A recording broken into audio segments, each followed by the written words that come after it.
Roedd y bobl yn ofni Saul o Tarsus, oherwydd doedd o ddim yn hoffi ffrindiau Iesu. Ond un diwrnod ar y ffordd i Damascus, dyma Iesu yn siarad efo fo.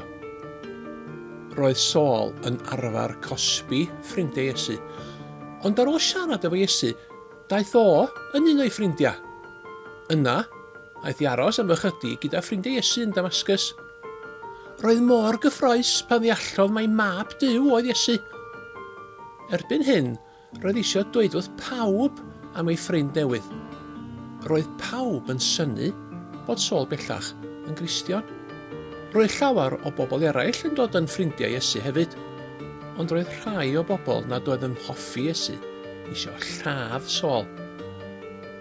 Dywedodd Duw wrth Saul i beidio gadael y ddinas trwy'r giat, felly arhosodd nes iddi dywyllu. Mae ffrindiau newydd Saul yn ei roi mewn basgad ac yn ei ollwng i lawr ochr allan wal ddinas.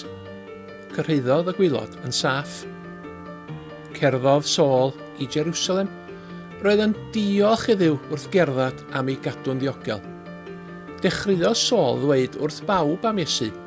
Da llawer oedd yn gwrando yn ffrindiau Iesu hefyd.